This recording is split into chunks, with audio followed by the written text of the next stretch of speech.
This town hall is a brief presentation on the Lake Shore Blvd West site. As I've noted, this presentation will provide an overview of the community engagement process that's being launched this fall and to allow participants to ask questions. Next slide.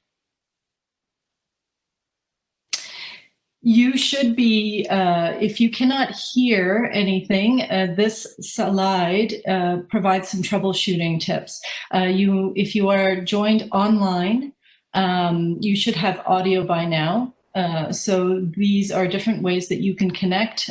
Sometimes headsets are not connecting to the platform. So disconnect your headset and use your computer or laptop speakers. You can also connect to the audio with your landline or mobile phone. You can click on the audio button. Alternately, on the website where you joined this online session, you can just call directly in to the audio conference. Next slide. As this is a formal City of Toronto Town Hall event, we would like to acknowledge that the land on which the 2970 Lake Shore Blvd West shelter stands on is the traditional territory of many nations, including the Mississaugas of the Credit, the Anishinaabe, the Chippewa, the Haudenosaunee, and the Wendat peoples. It is now home to many diverse First Nations, Inuit, and Métis people. The city also acknowledges that Toronto is covered by Treaty 13, signed with the Mississaugas of the Credit and the Williams Treaties, signed with multiple Mississaugas and Chippewa peoples. Next slide. This slide outlines our purpose and agenda for today's discussion. Our purpose here is to provide an overview of the project at 2950-2970 Lake Shore Blvd West and to provide some of the next steps that are currently planned for the site. We'll also provide an overview of the early engagement work that is completed to date and the community engagement process that is being planned moving forward for 2020 and into 2021. You'll be able to pose questions, and we'll give some instruction coming up on how to do that. And the aim of this session is to respond to questions and concerns from members of the community. We'll start with some of these welcome remarks. There will be a presentation on the site trying to answer some of the questions we have received to date. And the bulk of the time, about 80 minutes, will be spent in a Q&A and providing feedback. And then we'll be closing up and wrapping up.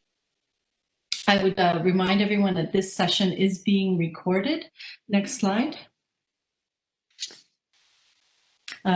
So before we launch and introduce Councillor Mark Grimes, I would just like to remind everyone that the session is being recorded, and so when we go to the Q&A session, we'll just give a little bit of tips that you may not wish to share all your private information, like where you live and your full name and address and so forth, but we'll remind you of that portion when we open it up to the Q&As. In the meantime, let's have a welcome from Councillor Grimes.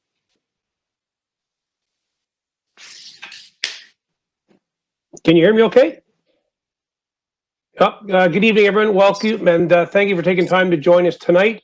This is not the way we usually do our meetings, but this is the world we're living in right now. So Violetta will be hosting our community meeting tonight. She's our engagement facilitator. We have staff from shelter support and housing administration, real estate services, as well as the architect here to give you a presentation. I know there are a lot of questions, and this is an excellent opportunity to direct these questions directly to the staff who are working on this project. It's important to keep in mind the city is at the very beginning stage of the project.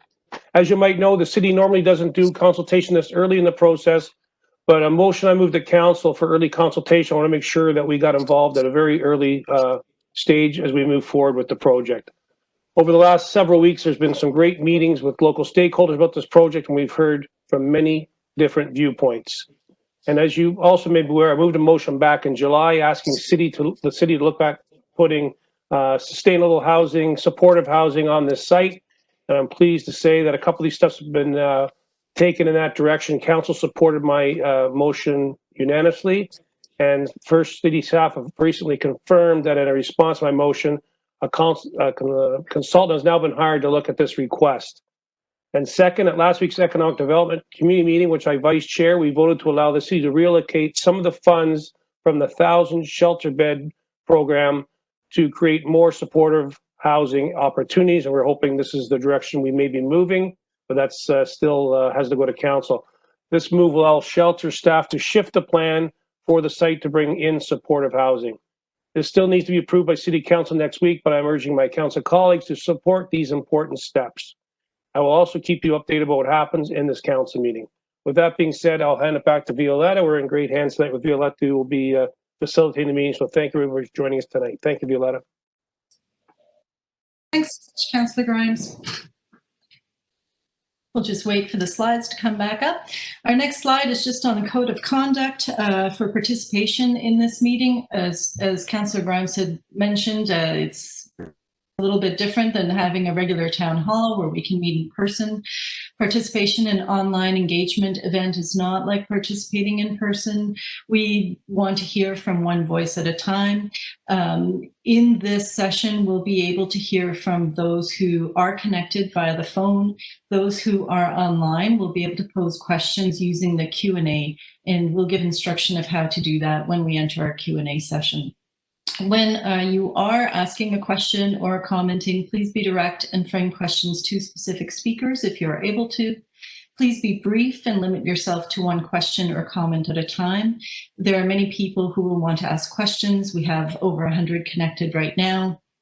So we'll try to move through and get as many comments and questions from a variety of participants on this call as possible. There is a process of raising your hand when you are on the phone by *3, and a little hand icon will go up. Otherwise, you can ask your questions in the Q&A sessions, and we'll roll through the Q&As and try to direct those questions and read them out.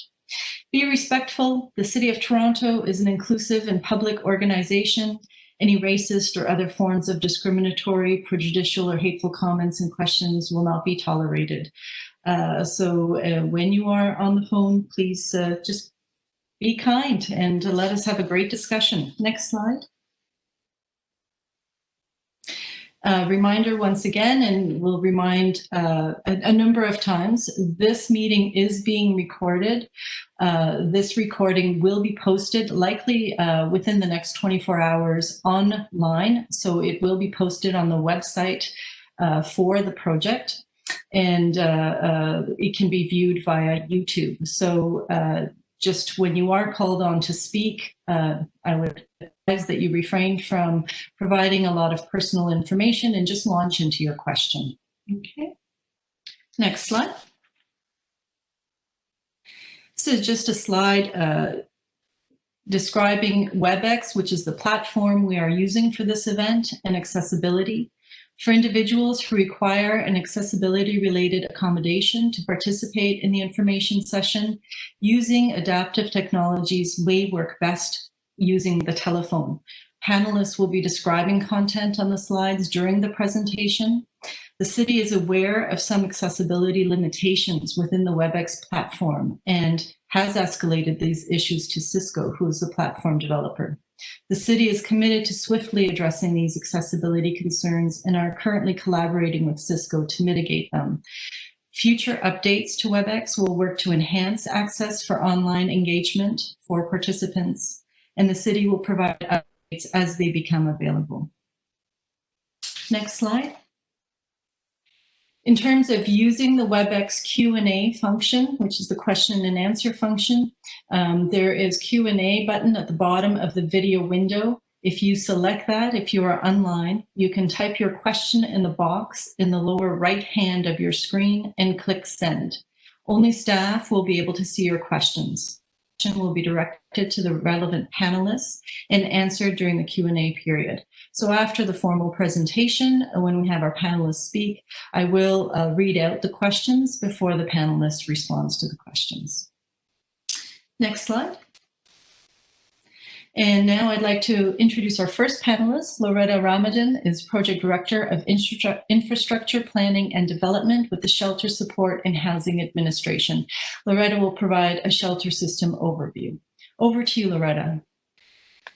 Thanks, Violetta. Good evening, everyone. This slide here provides a situational awareness and context of homelessness in Toronto. In our last street needs assessment that was completed in 2018, it was estimated that there were almost 9,000 people in Toronto who were homeless on any given night. Over 500 of them were staying outside.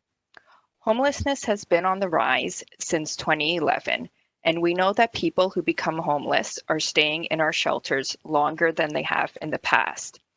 Roughly 48% of this total are considered to be chronically homeless, meaning they have been homeless for 6 months or more in the past year. Even before this pandemic, our system was running at capacity, despite adding over 3,500 spaces in the last few years, which has almost doubled the size of the shelter system. The top two reasons people experience homelessness in Toronto is migration and the inability to pay the high cost of rent. In addition, undertreated mental health issues and the opioid crisis continue to contribute to homelessness and housing instability. This next slide here gives an overview of the shelter system by ward. Shelter Support and Housing Administration, SSHA, is the division at the city who manages the emergency shelter system. We oversee the 56 shelters operated by skilled community agencies, and we directly operate 11 shelter programs. On this slide, the availability of emergency shelter varies across the city, and that's showing here. It shows the base shelter programs with red dots, and as you can see, it's scattered throughout the city, but the majority of the existing shelters are located in the downtown area. It also shows in yellow dots the temporary locations that were activated in response to COVID-19 in the recent months, also scattered throughout the shelter system. Additionally, highlighted on this map would be various shadings for each ward, demonstrating where there may be a higher concentration of shelter beds across the city versus the lighter shaded area and wards that have a lower number of shelter beds available in their ward. Focusing specifically on Ward 3 in Etobicoke, Lake Shore, there are 2 shelters located in that ward. One is a city-funded shelter for women experiencing homelessness. The other is a provincially funded shelter for women with or without children who are experiencing or at risk of experiencing any type of violence, including physical, emotional, spiritual, or financial abuse. It's important to note that the locations of victim against violence shelters are confidential. They're not publicly advertised. There is an advertised address near 2970 Lake Shore, but that is in fact the head office or one of the offices of this provincially funded shelter, and it acts as a drop-in center for those women or women in the community who may be looking for additional services or outreach.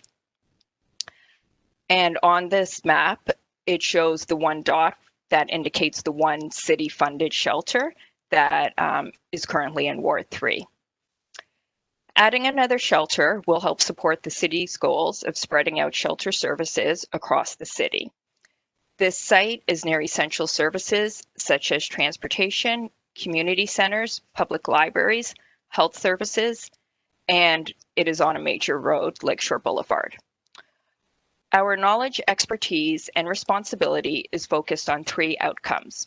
1, to provide people experiencing homelessness in Toronto access to safe and high-quality emergency shelters, ideally in the communities that they reside in and are familiar with.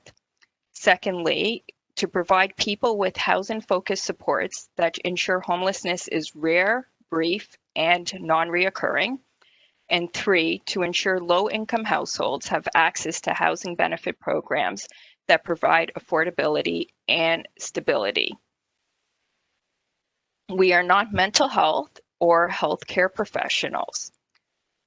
Providing emergency shelter to people who are experiencing homelessness is an important community service that is offered in neighborhoods across the city. On this next slide, it shows the social housing available by ward across the city of Toronto. The yellow dots represent where all the housing is currently available across the city. And this also superimposed on this are the red stars indicating where the existing shelters are, as well as green stars indicating the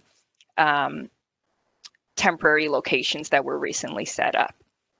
There is social housing in every ward in the city of Toronto. The most significant concentration is in the downtown core, particularly in Ward 13. The community in Ward 13, in Ward 3, does not have a high concentration of shelters or housing compared to the other communities in the city. Based on our spatial analysis of Ward 3 and the area surrounding the proposed shelter, we believe the area can support the proposed shelter and housing services. Currently, Ward 3, Etobicoke Lake Shore, only has one shelter, and adding another shelter will support the city's goals of spreading out services across the city. This slide on the criteria for selecting a shelter location speaks to how we go about siting and looking for new locations, as we often receive questions about how we make decisions on sites and how they are actually selected. People experience homelessness for many reasons, and any one of us can experience homelessness. Each person in our shelter system was once a child, and none of them planned to grow up to be homeless. Our goal is to ensure that there are services in all neighborhoods so that as much as possible, people can stay within their communities, maintain their employment, and stay connected with friends and family if they experience homelessness. When siting new shelters, we ensure to comply with city bylaws and the Toronto Housing Charter. We work with our real estate division, allowing them to source potential properties. Once a potential property that meets the zoning requirements is identified, we assess the suitability of the location for its access to transit and other services in the community, such as libraries, public parks, pharmacies, and healthcare services. In 2017, City Council delegated authority to open new sites to staff. This means that the sites are generally secured prior to commencing community engagement. In our normal process, we engage with communities after the site is secured and approximately 6 months before a site opens. The focus of that engagement is the integration of the new program into the community. At the request of the councillor and council, we are engaging you substantially earlier. We are committed to continuing to engage the community and ensure this program and transition is successful. This next slide discusses the potential for shelter and affordable housing. There are 2 reports going to City Council on October 27th that may impact the project. The first is GL 16.6, entitled Co-location of Housing and Service Integration at 2950 and 2970 Lake Shore Boulevard West. This report was in response to the motion by Councillor Grimes for an accelerated community engagement process and consideration of co-locating housing on the site. Within the report, it provides updates on the engagement undertaken for 2950 and 2970 Lake Shore Boulevard West and the services that will be engaged. We will go over this information as part of this presentation later on. This report also provides initial updates on the direction to consider co-locating permanent housing at 2950 and 2970 Lakeshore Boulevard West. The second report going to Council at the end of October is EC 16.1, entitled Interim Shelter Recovery and Infrastructure Implementation Plan. This report provides an overview of SSHA's COVID-19 Shelter Recovery Plan and updates to the overall shelter infrastructure plan. Originally, the funding provided for the 1,000-bed project was only for shelter. The acquisition of this site is to be funded through the 1,000-bed project. The original goal of that project was to create 1,000 new shelter beds across the city of Toronto.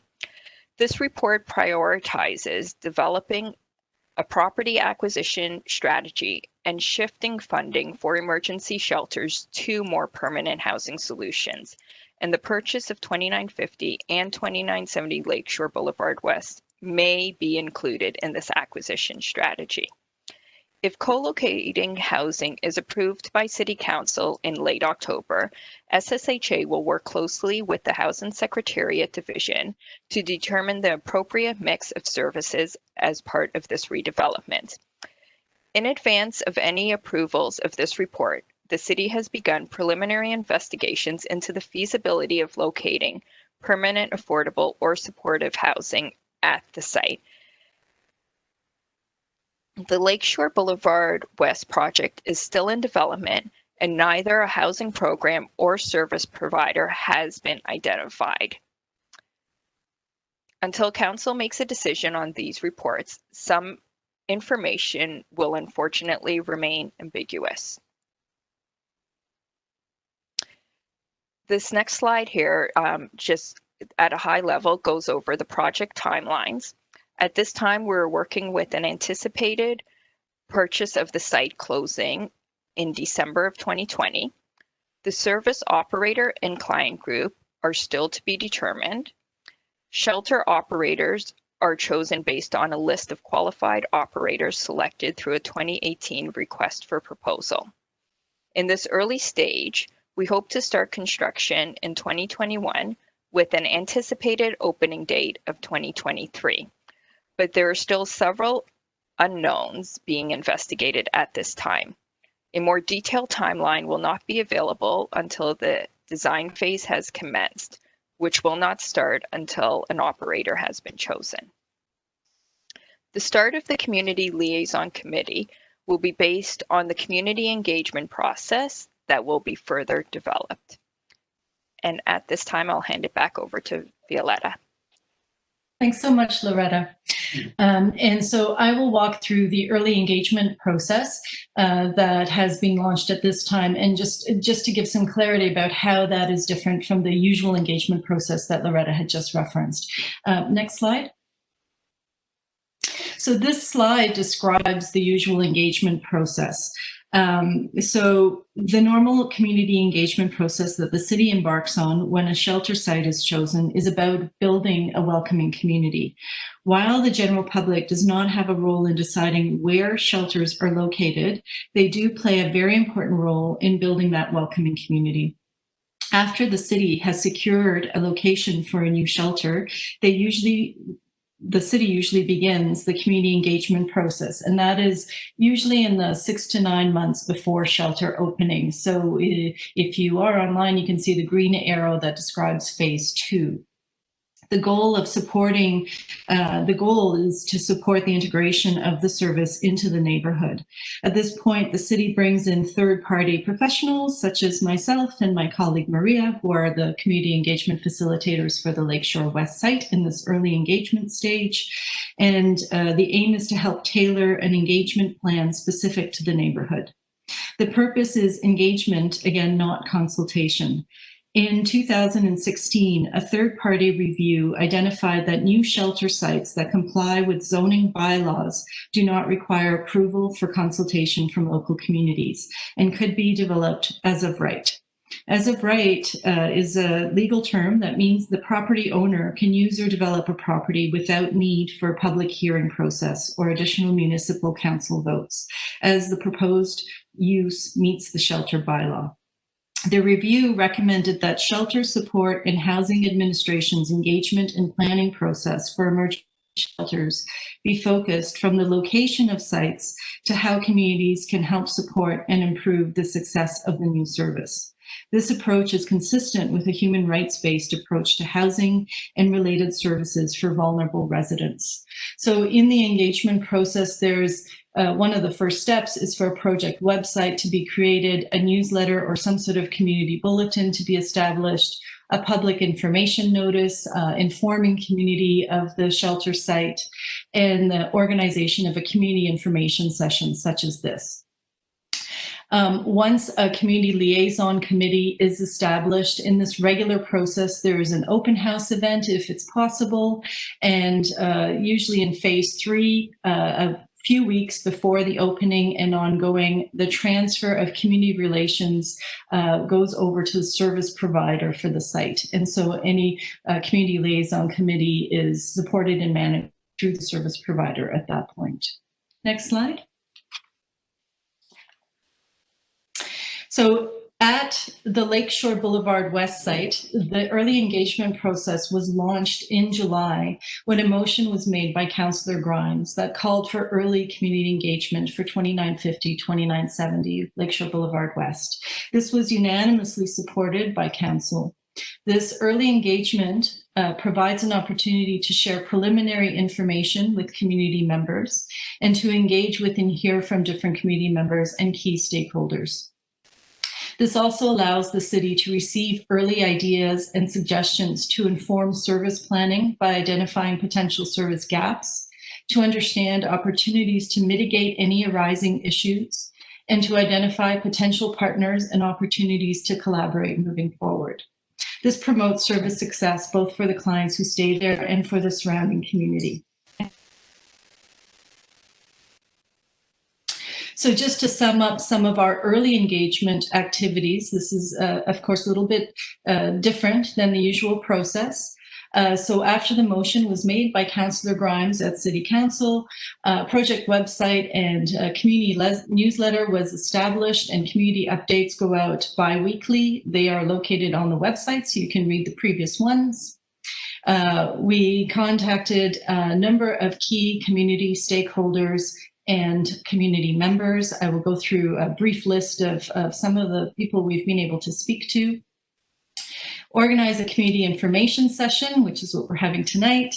A community safety walk, which has been organized in response to a number of community safety issues that many community members have raised to us. And there will be final reports to the community and to the city. So those reports include a report of this community information session. So this session, as I noted, is being recorded, and that recording will be posted and can be watched by to view the responses again or by anybody who missed this session. The slides for this session will also be posted on the website for the project site, and we will be transcribing the responses to all the questions from this session. And because we have a limited time, we only have 2 hours on this session, we may not get to every question. So any question that we could not be responded to tonight, we'll endeavor to include that in the report of the community information session. The other report that will be produced is for the community safety walk, and that report will be collaboratively produced with community members who will participate in the safety walk. And the final report is a conglomerate of the feedback we've heard from community members and stakeholders and recommendations that have come out of all the other sessions. So that will be coming out probably in December. Community information report should follow in about 2 weeks from today. Next slide. Community engagement doesn't end there. We are also posting a form on the website, and I believe it's live on the webpage now. So if you go to the project website, which you would have accessed to join this meeting, When you have time over the next couple of weeks, please click on the form on the site to answer a few brief questions. And these questions gather information about how you would like to receive information and how you'd like to be involved as this project moves forward. The results of that we would like to gather by the early November. Probably we will have it live until November 1st, and we'll include also in the final report that comes to community in December. Next slide. Some of the early stakeholder meetings we've had to date. Now, this is not to say these are the only groups and people we've spoken to. There's been, people have contacted us via email. I've fielded a number of the phone calls. And we have tried to meet with a number of resident associations and representatives, as well as local organizations, networks, groups in the South Etobicoke community that is located close to the site. So some are listed here. We have the New Toronto Lake Shore Village Residents Association, the New Toronto Ratepayers Association, the Lake Shore Village BIA, Capri Apartments Incorporated, Akin Collective and Lakeshore Arts, the South Etobicoke Cluster Steering Committee. That is a group of organizations and agencies in South Etobicoke that meets regularly to share information and includes groups such as the LAMP Community Health Center, Women's Habitat, the Daily Food Bank, the Out of the Cold program through St. Margaret's, Stonegate, Seniors Organization, John Howard Society, and Albion Neighborhood Services.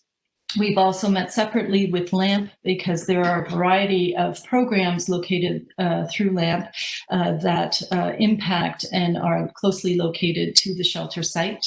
We've met with the Lakeshore Affordable Housing Action and Advocacy Group, and as a part of that group, we also got to hear from the Mimico Lakeshore Community Network, the YMCA Settlement, Humber Housing Committee, and the York Program on Affordable Housing. We've also had an opportunity to meet with the Jean Tweed Center, Women's Habitat, the Haven on the Queensway, the Jean Augustine Center for Young Women's Empowerment, the local area school trustee, and have had individual conversations with principals in the area. We'll be meeting also with frontline workers in South Etobicoke and with people experiencing precarious housing in South Etobicoke. Next slide. We wanted to give a little bit of an update. Now, this isn't complete. Of course, a more robust hearing of what the comments and the concerns we've received from various members of the community will be in our final report. But just to give you a taste, we've heard so far some concern about the possible adverse effects on businesses nearby, given that the service is located on a small commercial strip. We've heard concern about the proximity of the shelter, proximity of this potential shelter site to a shelter for women fleeing violence. Concerns about increasing community needs leading to high need for shelters and transitional housing in the area. Some residents expressed support for a shelter and/or affordable housing. Community members voiced a desire to work with the city to improve the community, to collaborate to achieve success. There was a recommendation for long-term solutions, such as more affordable housing rather than short-term shelters. And again, we've heard these are comments that came from stakeholder sessions, but also via email, via phone calls, via letters, and so forth.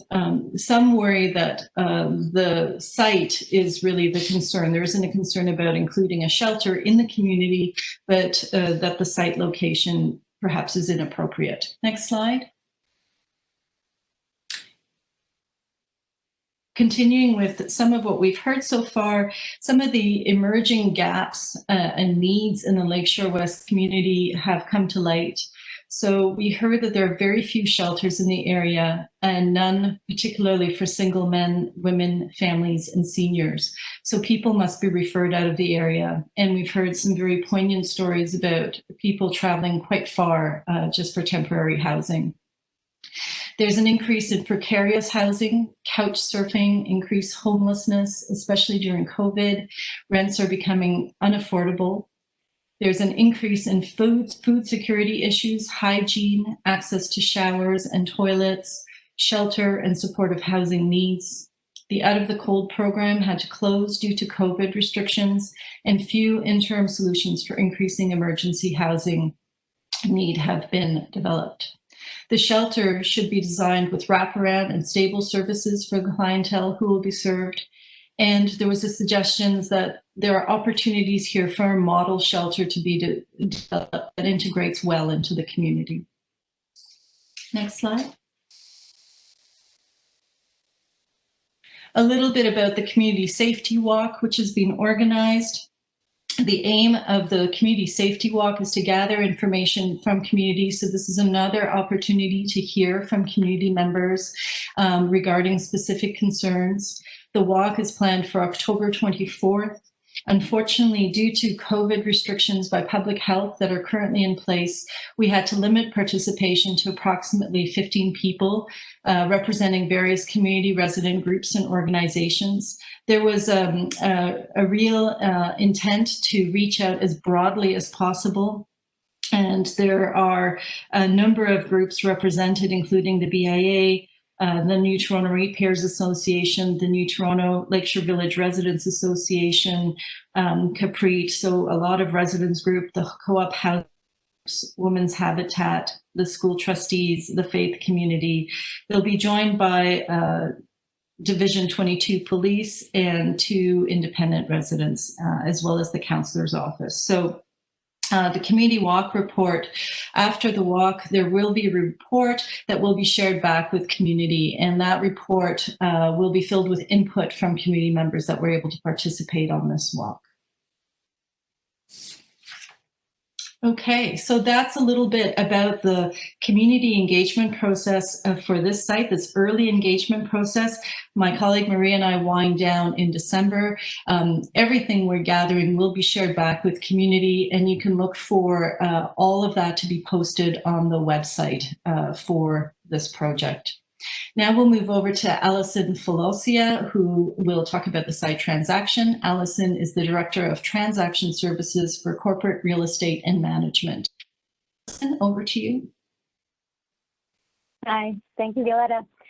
So today I just wanted to take a bit of time to review the site selection and give an update in terms of where we are in the acquisition transaction itself. So this first slide shows a picture of the site itself and is a summary of the site selection process.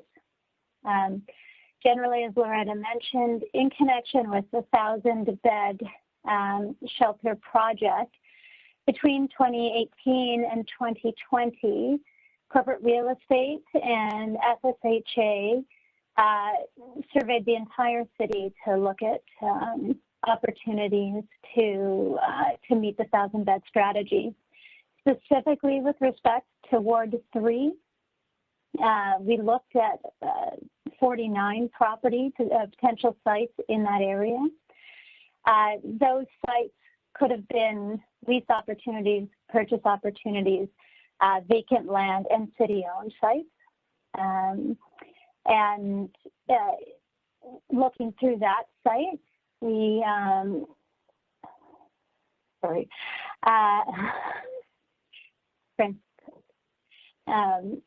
looking through from those 50 odd sites, we then narrowed them down based on specific criteria. Those are largely related to location, building design and layout, building condition, and vicinity towards different locations and amenities themselves. Next slide. This site is a summary of our site purchase and valuation. Our financial details, given the fact that this transaction remains conditional, we are currently in the process of updating or completing our diligence. We can't speak specifically to the purchase price, but our diligence condition is expires in early November, which can be extended at the city's option. Just to speak briefly on the appraisal process, when the city is transacting on real estate matters, we are obligated to ensure that all our transactions are at fair market value. In this instance, as in many instances, we engage a third-party appraiser to complete an appraisal of the property and the interest that we are interested in acquiring. In this instance, the appraisal is based on highest and best use of the combined properties. That is important because there is development opportunities across the city, and in order to be competitive in acquiring properties across the city, we must reflect the actual value of the property. The appraisal is just a guide to the negotiations that we engage in, and in those negotiations, we take into consideration a variety of matters, including the state of the building, the timeline that we're trying to address, and the availability of properties across the city. And then just generally, as Loretta had mentioned, the transaction is scheduled to close in early December.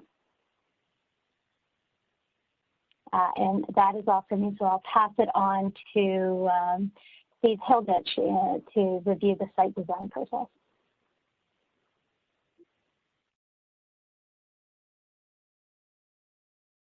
Thanks, Allison. Next slide, please. So over the last few decades, shelters have evolved in the way in which they're designed. The city has a new shelter design guidelines that provides best practices for the planning and design of shelters to produce positive outcomes and experiences for the community, all shelter users, staff, and visitors, to facilitate designs that promote dignity, comfort, and choice to support shelter users in moving to permanent housing. The new shelter, if the site were to accommodate one, will be designed to those best practices. The image you see on this slide is actually a proposed dining room for another city shelter that's currently under development. Some of the features that the new design guidelines emphasize include accessibility, broad support for people who are staying in the shelter. Some of the supports might include housing help, counseling, employment counseling, as well as wellness support, potentially for visiting medical practitioners. Typically, the sleeping rooms have fewer occupants to increase privacy and wellness. There's the provision of 3 meals a day and indoor and outdoor activity space within the shelter to reduce the need for shelter users to need to leave the shelter. Next slide, please.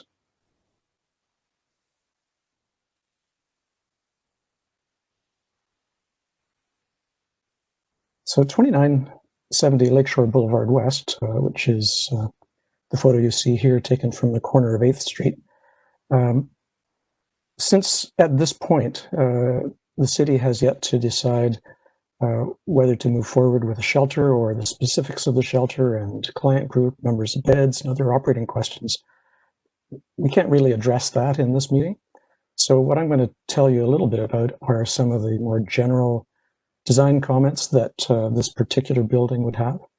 I mean, given that it's on a commercial street, it's important to place uses that support public activity along the street front, and certainly that would benefit the BIA and the general sense of the continuity of the street.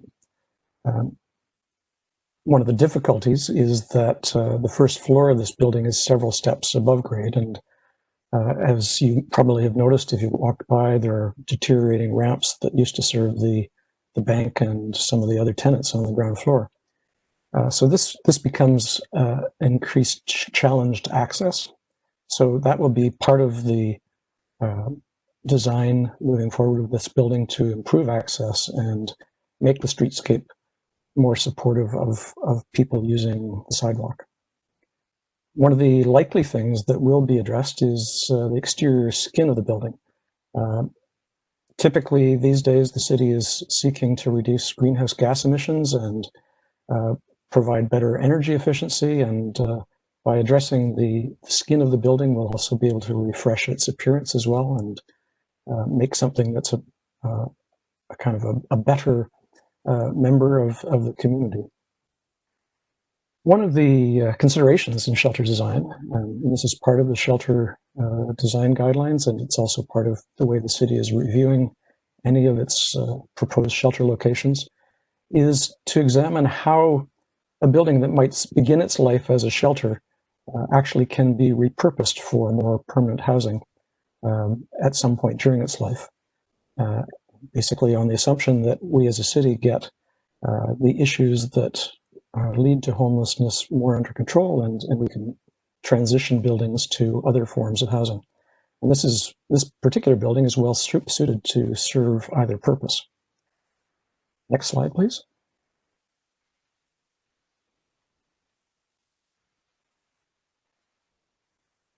So 2950 Lake Shore Boulevard West, which you see the front of in the top photo on this slide. You also see a couple of photos below that, which are the sides and back of the building. It's formerly a byway. It's a two-story building. It's essentially built to the property line on all sides. And unlike 2970, which is up a few steps, 2950 is actually right at grade, which leads it to very supportive use to create commercial activity, other kinds of uses that promote engagement of the community on the ground floor within the front of the building. And that's certainly something that is an important goal to try and support the community along the street front. But you can see from the other sides of the building, the existing building really lacks windows on most of the rest of the perimeter. And one of the consequences of this is that there is very little overlook from the existing building into the fairly extensive parking lots that surround it. If this building were to be redeveloped as affordable housing, it has potentially the ability to enhance security for all of the areas adjoining it because of the introduction of new windows that might provide views from residents living in their housing out to the parking lot, and potentially even introduce doors onto the side yard to increase the ability for the rest of the site surrounding it to be a little bit safer. And because we don't really have any particular marching orders at this point, and council still has to evaluate the scenarios for this particular site and determine what the best way forward will be. There will be some ongoing due diligence that happens between now and later in the year. There has been a number of studies done so far to try and examine what the best outcome might be. And there will be ongoing opportunities to bring the community into some of the design, particularly around the exterior of the building and how it impacts community use. And there'll be some other questions that I'm sure we can get to during the Q&A period. Next slide, please.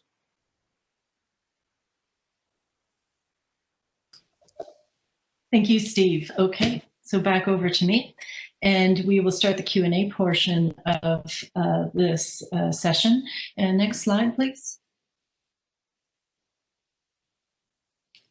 Okay, so many of you have already been using the Q&A button, and so we have a number of questions that have been posed that we will try to get to. If you have not yet, there is a button at the bottom of the video window that says Q&A. If you select that, you can type your question into the box on the lower right-hand side of your screen and click send, and we will receive that. So staff and myself can see that, and we're trying to assign those questions, and I will read them out before handing it over to the appropriate panelists to respond. If you are on the phone, press *3, the star and then the number 3, and that will indicate that your hand is raised to ask a question. You will be notified when you are unmuted. We cannot see the full phone number, so when I go to the phones, I'll be reading out the first few numbers. I would launch in right into your question. Again, the session is recorded, so you might want to refrain from giving your address and your full name. for this recording. Once your hand icon is raised and you're selected, your name will be placed in a queue based on the order of who raised their hand first. The host, that's myself, will select and individually unmute you as a participant with the raised hand icon by announcing the name or the digits of the telephone number. When you're selected and unmuted, you'll hear 2 beeps. This means you can ask the city staff and team your question. Community members will be given 2 minutes to ask a question or comment, and we've put a time limit on so we can hear from more people and answer as many questions as possible.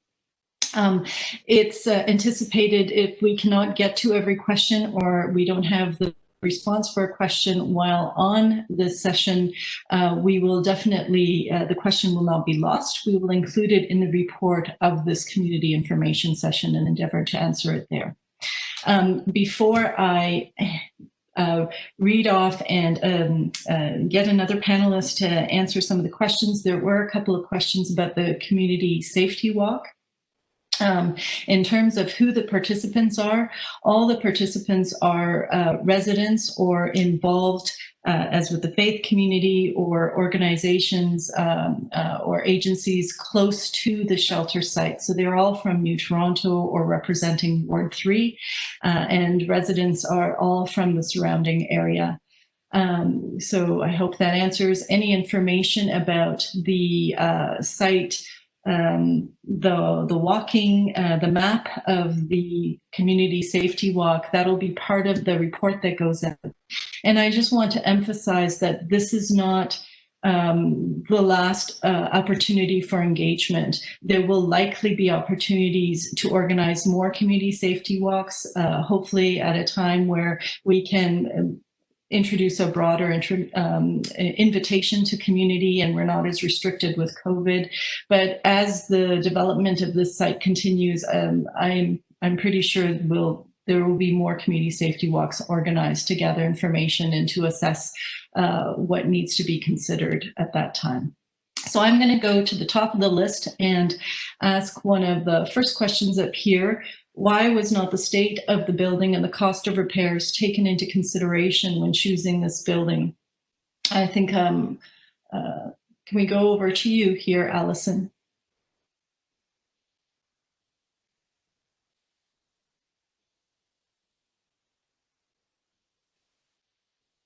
Allison, I think you're still muted. Hopefully that's better. The state of the building was taken into consideration in both the negotiations and in the negotiations that we entered into.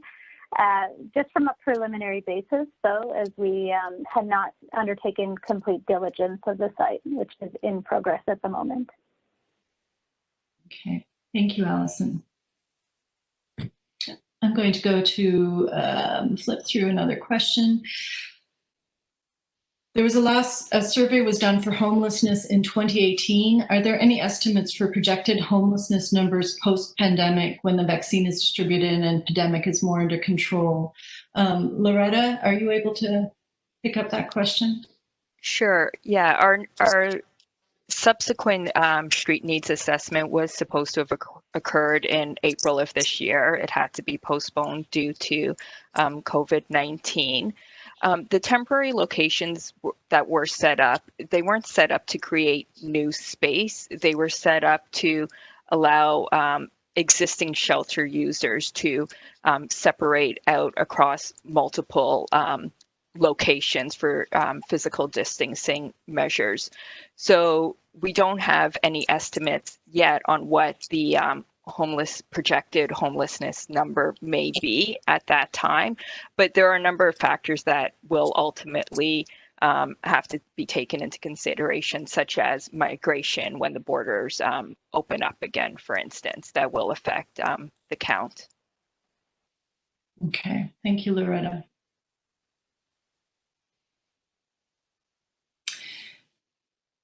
A comment talking about the density of shelter and social housing on Ward 3 versus other wards is misleading because you can see the map showing Ward 3 shelters and social housing were extremely concentrated in the New Toronto neighborhood only.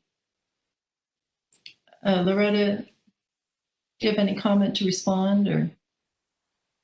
Yeah, so in preparing these maps, we did do more of a broader scale focus across wards as opposed to neighborhoods, because we do look for services right across the city of Toronto.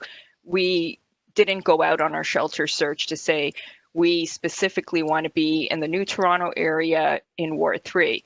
We might have broadly looked and said the Etobicoke area has a lower concentration of shelters available, in terms of gearing the focus a bit more so that we weren't actively looking in the downtown core for properties available, for instance.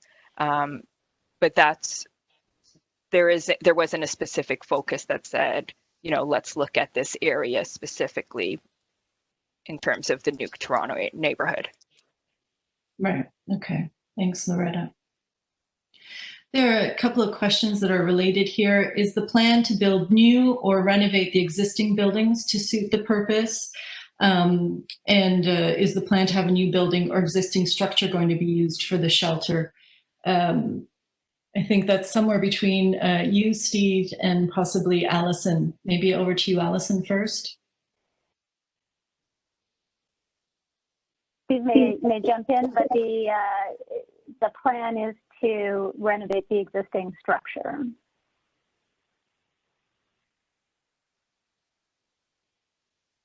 So I can add some further detail that there are a number of different options that have been considered and are being considered, and both for the 2970 and 2950 sites, but certainly for the shelter site, for the initial move forward, it would be to renovate the existing building. One of the benefits of the building is that potentially it could allow for additional stories in the future for affordable housing, but the context right now is really a more near-term development. Okay. Thank you, Steve. And it's Loretta, and just to sort of add, generally, we look to renovate the existing buildings, but depending on the direction by council, the operator, the end program that's chosen and determined, rebuilding might be considered, but some of those decisions are still to be made. It's still early days for that. Thank you, Loretta. I'm going to move through the questions. I just have to admit technical difficulty where I cannot locate where people on the phone are, so I can call on folks to ask their questions. So I'm just going to keep asking the questions and moving through our Q&A so that we can answer as many as possible. Prior to acknowledgement by the council of this initiative to the community, the property was to be developed for residential housing. What transpired between developer and the city to negotiate a sale? Allison, is this something that you can answer? And I can answer. There was nothing in the negotiations for the acquisition of the site between the city and the owner was not influenced at all by the development application that was in play at the time. So we negotiated in a normal course based on the needs of the city and was not influenced in any way by any other applications or anything that was going on with other divisions.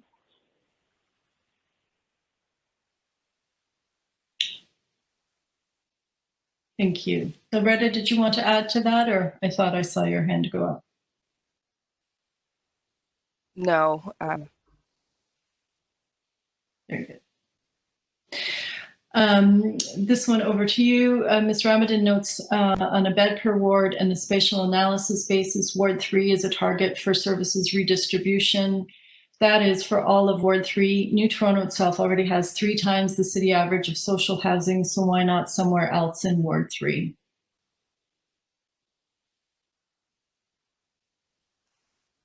So as I mentioned, we weren't focusing on a specific neighborhood.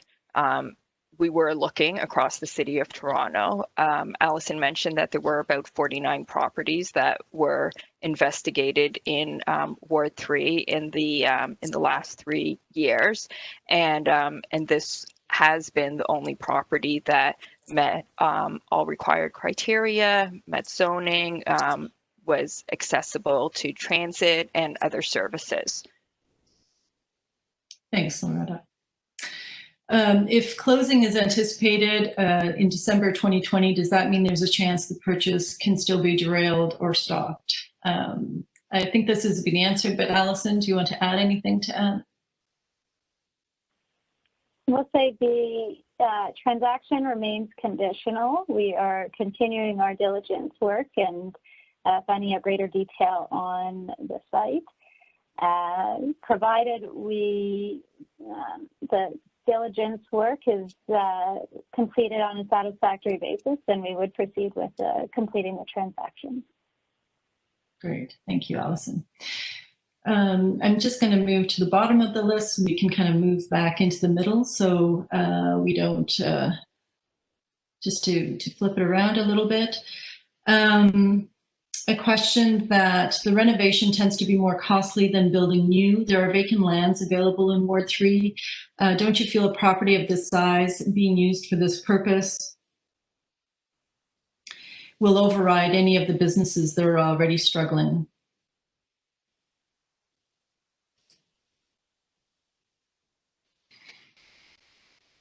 Loretta, can you take a crack at that one?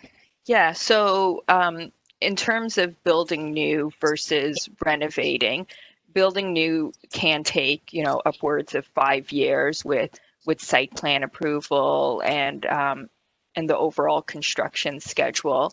Our funding is currently in place for a couple of more years.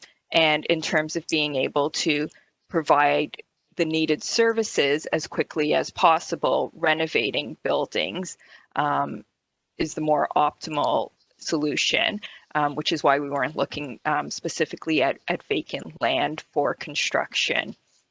In terms of impact to neighboring businesses, we are talking about a program that will open likely 2 years from now, and we will work with the community through our engagement process to ensure that this service is well integrated into the community, into the neighborhood, and that we have a relationship that works well together.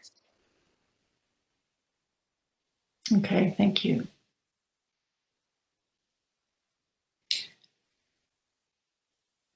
Okay.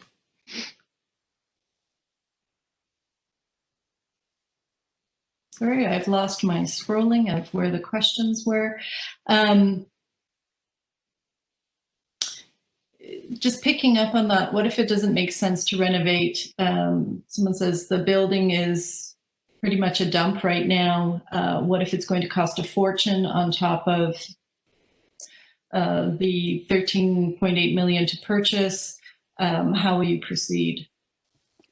So as we move forward with our design and development, we will take all information that we're able to collect into consideration.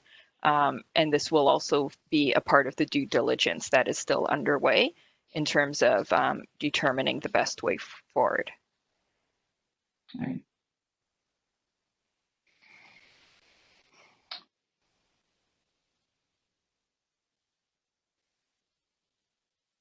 What are the steps being taken to ease and accommodate the concerns of community members who are against having a shelter at this location?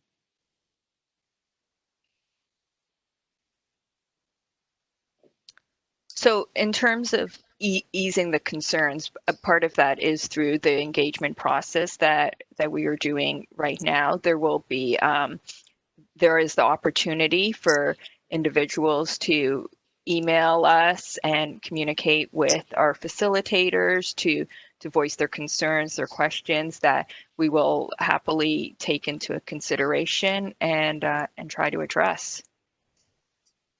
Thank you, Loretta. I'm still having trouble seeing the folks who have raised their hands on the telephone. So if tech can help me out and unmute one of those people so we can hear a question from community, I would appreciate that. In the meantime, I will go to another question here.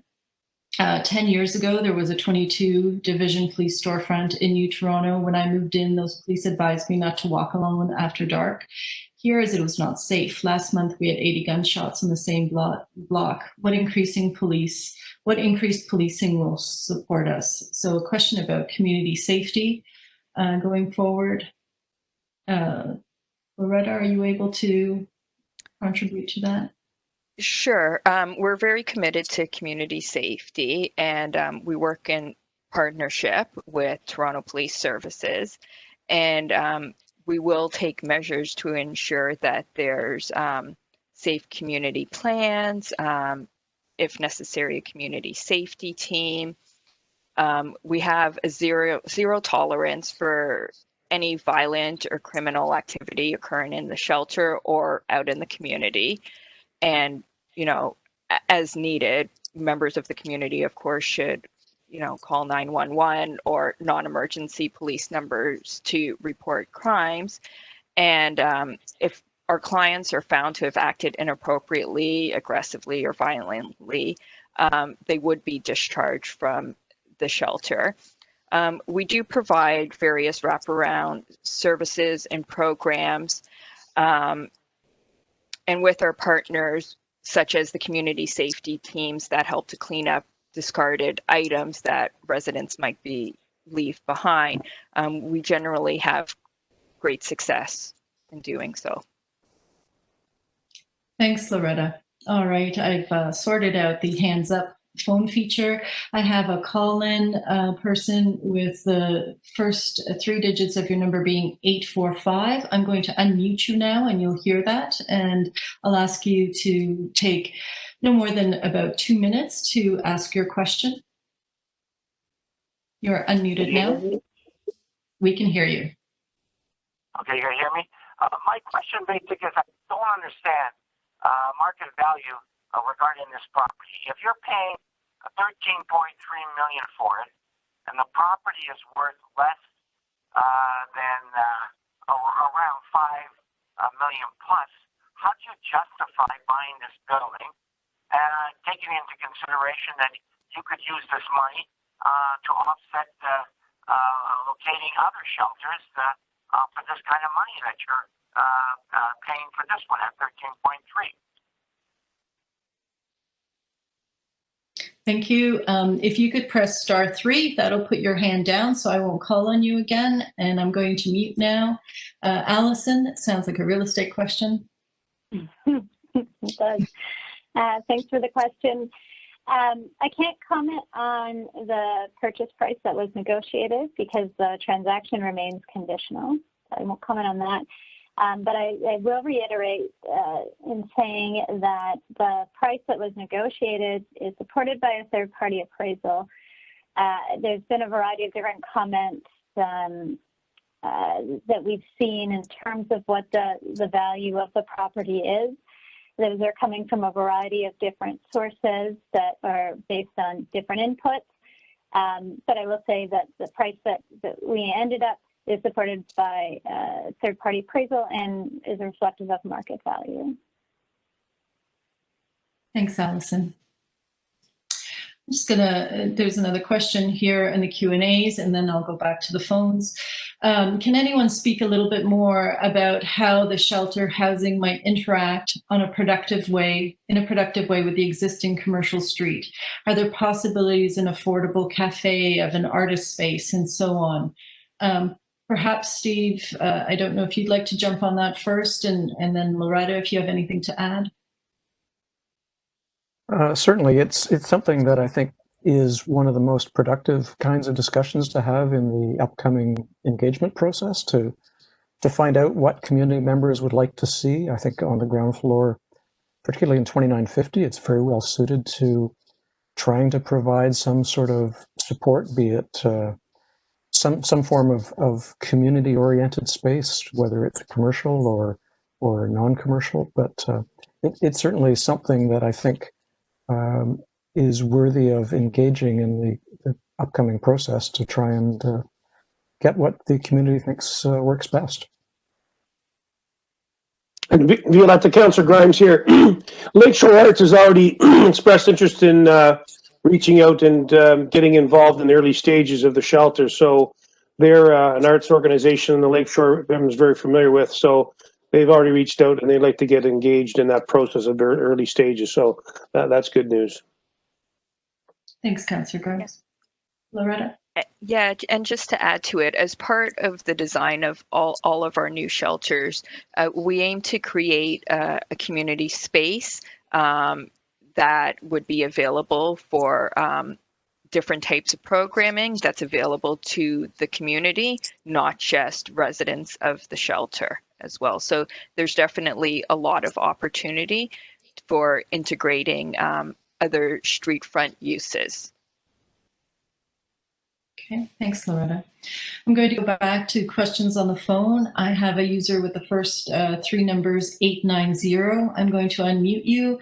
Again, if you could be succinct in your comments and questions, and then when you're finished, press *3 again to lower your hand.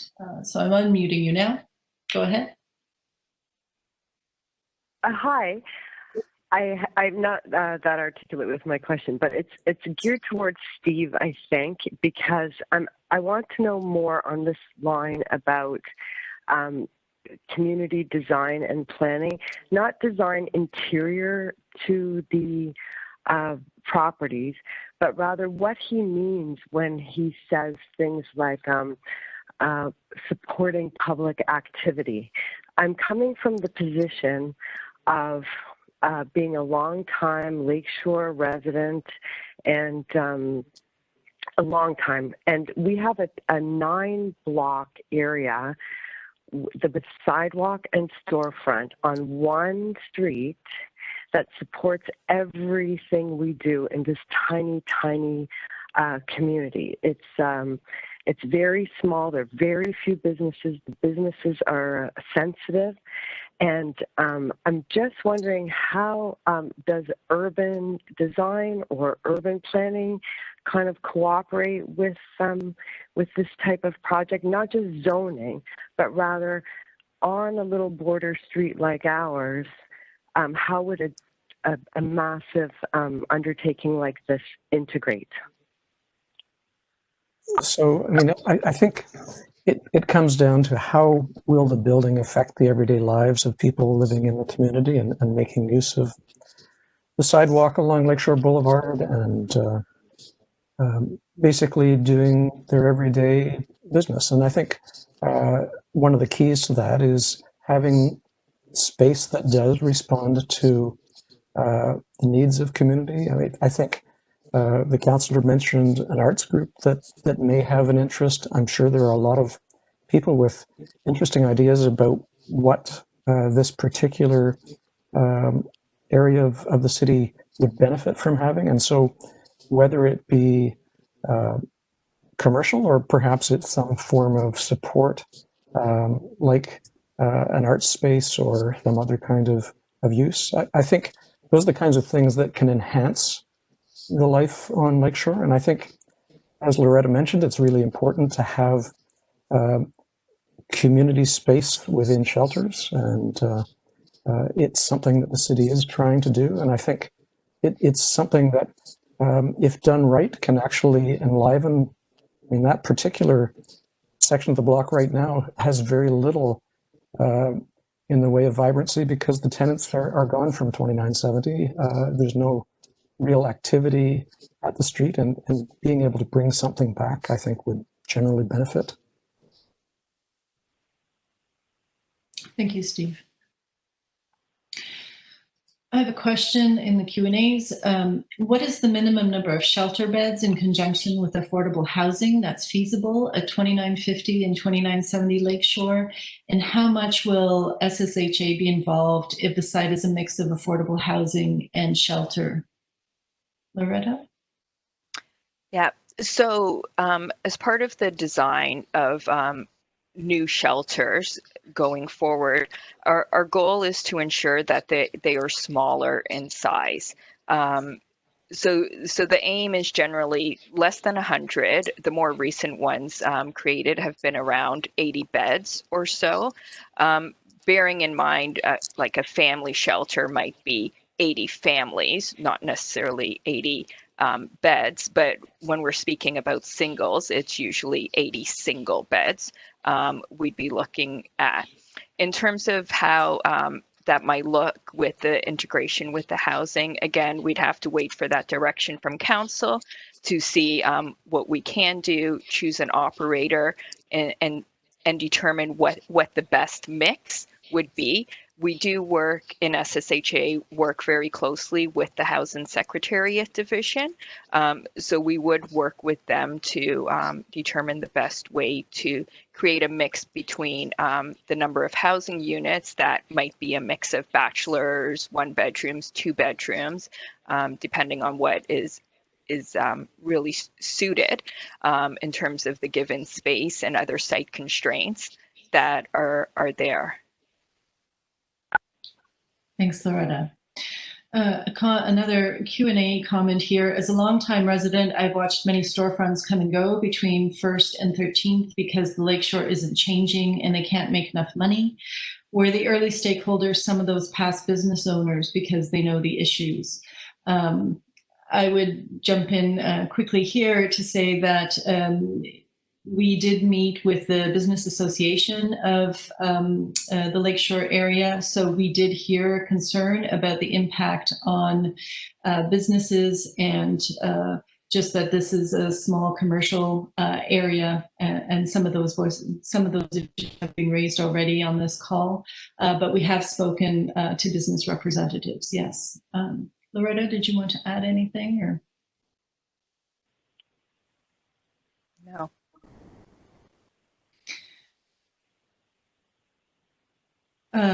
The location is on prime commercial business on the main road. What's the justification? What about Brown's Line area off any or considering sites off main roads? So in looking for properties for our clients, we do take into consideration accessibility to transit and other services. It does have to meet certain zoning requirements. Our shelters can't be sited in employment or industrial zones. Many of our clients work, go to school. They need access to the TTC. So one of our goals is not to look at remote, out of the way areas for new shelters. Because a lot of the clients wouldn't actually want to go to that shelter because they wouldn't be able to access the services they need and go about their daily lives on a day-to-day basis. Okay, and part of being able to have them be a part of the community is so that they can start to be reintegrated and be contributing members of society. Thanks, Loretta. I have a call-in user from the first number starting 906. I'm just going to unmute you. And again, when you ask your question and you're finished, please press *3 again to put your hand down. I'm unmuting you now, 906. Great, thank you. Thank you very much, much appreciated. The question I have is when we're talking about the affordable house, which I think is really necessary, when you're talking about 1 and 2 bedroom units, I would just like to put out there that that's not really going to be for families. So I would really encourage the city to reconsider to have units that are bigger, so that if there are families who are moving in there, that they're bigger units to suit those families. Thank you.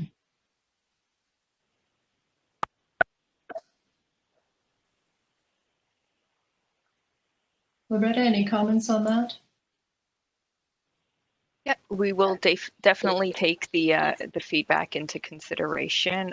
Again, it goes back to determining what the client makeup will be and what the split between shelter or housing may be based on the direction we receive from council. Got it. Thank you. As well as overhaul all community need and neighborhood need. I'm going to go to the Q&As. There are a number of questions just referencing the proximity of a number of schools very close by, daycares. How do you protect students and children attending the schools and daycares right around the corner? I think that question is most general. There are a number that address that, so I'll just leave it at that broad question around how do you protect a safety issue around students and children attending schools and daycares right around the corner. So the city currently operates and oversees shelters in 22 wards across the city, and almost all of those shelters are located close to schools and daycares. Many shelters have operated without incidents close to the schools and other children's spaces. For example, our Fort York men's residence was purpose-built to be co-located with a city-run daycare. St. Paul's Catholic School is across the street from Good Shepherd's Missionary Shelter. And the Salvation Army's 124-bed men's shelter is operated next door to the Ronald McDonald House and 1 block from Orge Street Public School for the last 40 years. Our shelter sites are located within communities, which means that they are often located near other community services like schools, childcares, and parks. But we do work with the community and the schools to come up with school safety plans if necessary, and address proactively any concerns and potential issues. Okay, thanks, Loretta. A question just around how the facility will be built. Will the shelter be ward style with large rooms with washrooms, etc., or will it be individual apartments, rooms with private facilities for each client? I guess that is not fully known yet, but perhaps Steve, can you gander a guess of how other shelters have evolved? Sure. I mean, the intent is to consult with the operator once an operator is chosen and determine who's being served and what are the best forms of accommodation for those people. That being said, I mean, as a general principle, the city is trying to create, no longer create the large dorm type accommodation that people might think of from 30, 40 years ago, to try and create smaller, more private spaces that have kind of a greater ability to allow people to regain their dignity, get their feet under them, and move on. I mean, I think all of us, if we imagined ourselves in a shelter, would probably find large dorm accommodation difficult. So the intent is to try and create shelters that assist people in moving on in their lives. All right. Thank you, Steve. I'm going back to the phones here. I have a caller with the first 3 numbers 259. I'm going to unmute you. Please ask your question or comment again succinctly, and then when you are finished, press *3 again to lower your hand. I'm unmuting you now.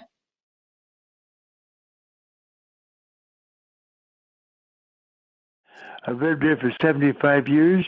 My wife has been in New Toronto for over 80 years, so we're both long-term residents. They say ratepayers who oppose this. We are not opposing. We are ratepayers who support the project for a wide variety of reasons. It's close to community services, including LAMP. There's lots of streetcar transportation. It's in the center of the lakeshore of the old towns of Mimico, New Toronto, and Long Branch. So right at 8th Street, it's right in the center, providing a service to a wide variety of people in this area. And the people living in these buildings require good places to live. And located in good locations. We do not want to put them in old locations and poor quality accommodation. They require the same quality of living as we do. There are these places for a wide variety of reasons, and we, the people of the Lake Shore and Etobicoke, are ones we want to support. But they're being there in this project. Thank you very much for listening. Thank you, Bob. Okay. Thank you. Going back to the Q&As, how often do you see shelters convert into permanent housing, and at what rate, and typically over what period? Loretta, can you tackle that one? So the concept of designing our shelters to be converted into housing is a new concept, really just in the last couple of years. So we haven't officially done any type of conversion yet. Okay, thank you. There's a question here around safety. Actually, it's an interesting question. Is there a connection between the Toronto shelter strategy and a policing strategy? Has that ever been considered, Loretta? Sorry, can you say that again? What is there a connection between the Toronto shelter strategy? So I'm assuming that's asking about shelter bed strategy and policing strategy across the city. So our permanent shelter sites generally don't require, a significant policing type of strategy or ongoing security guards, for instance. I mean, that might be seen in temporary locations quickly popped up that don't necessarily have, they're considered low barrier for access. This location would be planned and purpose built with a lot of wraparound supports for the clients, with responsibilities for the clients, to ensure that there doesn't have to be policing strategies. Now, if there are issues, our operators will work with Toronto Police Services and the local division to address any concerns. Okay, thank you. There are a number of questions around committing to a number of clients at the site. What would be that number? And I'll just ask both questions at once. If it ends up being a shelter, what happens to people during the day at the shelter? So are people lining up in the evening to get into the shelter, and then where do they go during the day? And what is the maximum number?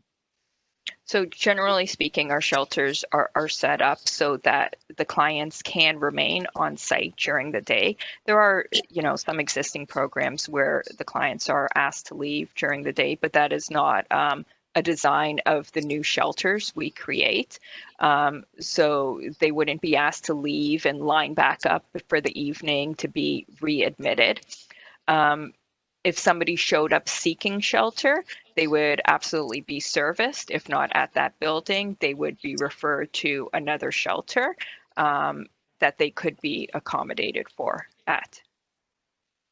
Okay, thank you, Loretta. Putting you on the hot seat here, there are more questions around the data related to homelessness. I'm going to double up these as well. How do you gather real-time data related to homelessness, and how adaptable is the strategy to this data? Noted that the statistics that given were for singles who are experiencing homelessness. Are there any statistics on homeless families?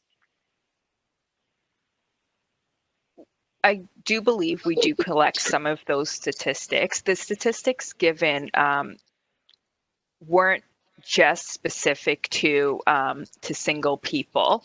So the estimated 8,700 people who were homeless in 2018, that did include families. So that it did include homeless children as well. That wasn't just only single adults.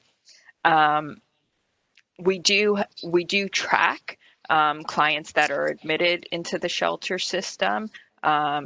So we do have an ongoing count of homeless individuals staying in the shelter on any given night, and we could pull data on the number of families also staying in the shelter system on any given night. We don't necessarily have accurate ongoing counts of those who might be homeless and sleeping outdoors, or homeless and sleeping on a friend's couch, for instance. So there's a lot of variable data in that respect, which is why we do, it's roughly every 2 years, the street needs assessment to come up with statistics on those that are homeless.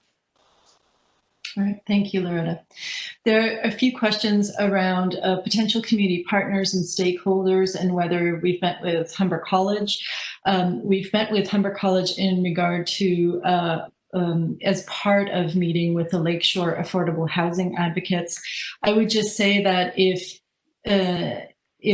people on the participating and listening in from the slide we've shared, if we've missed any key stakeholders that you think should be contacted in the feedback forms or via email, so that information is on the website for the site again. Please indicate any of those key stakeholders that you think that we should be.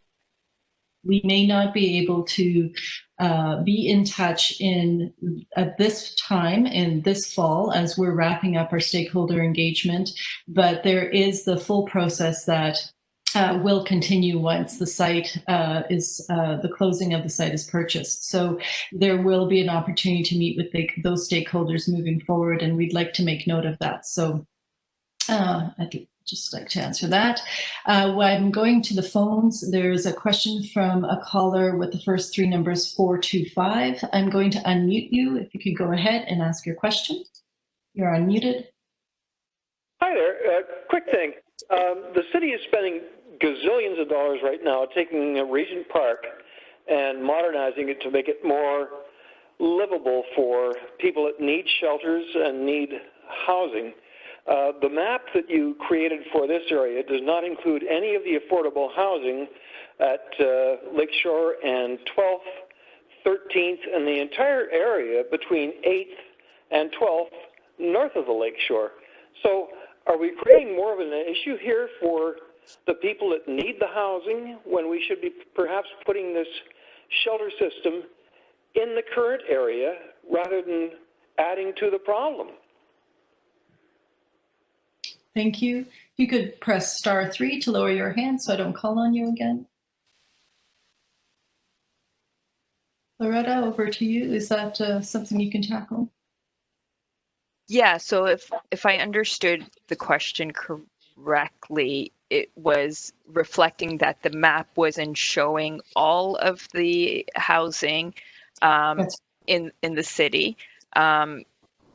This is the data that was collected by our specialists who sort of work on creating these mapping, and it's meant to show transitional housing, supportive housing, and affordable housing units, is my understanding of this map. Okay, thanks, Loretta. I have a question in the Q&As about an application that was submitted by the previous owner of the site for development. What happened to that? We'd like to pick up that question. It's a question really for the city of a proposal that was put forward to develop, and I think add apartments to the site. Yeah, I'll try and start that one off. Councillor Grimes here.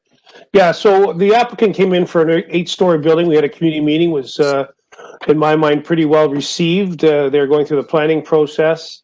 It took too long for them. They appealed to TLAB, which is the old OMB, and that's the last I heard of. They have kept their appeal in case this deal did fall through, but I guess the city, they engaged the city, and that's when the city was purchased from. But they've kept their appeal, but they did have a good meeting. We had a meeting in person on that site. It was an 8-story market rental building. It was, I think, pretty well received by the community in that meeting, but no decision was made by city planning. City did not refuse it, but they were concerned about the timeline, so they appealed to TLAB, and that appeal is still open in case this deal did fall through. Thanks, Councillor Grimes. Okay. I'm just going to go to the Q&As again.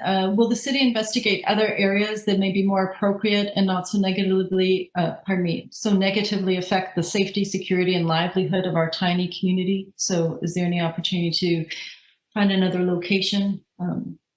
Allison, is that something you can answer? I'll give a little bit, and Loretta may want to jump in. We're always looking for opportunities. We've always got an eye on where different sites could come up and where our programs and projects are looking. So there's always opportunities. With respect, we're proceeding with this transaction, assessing the site and learning more about the site.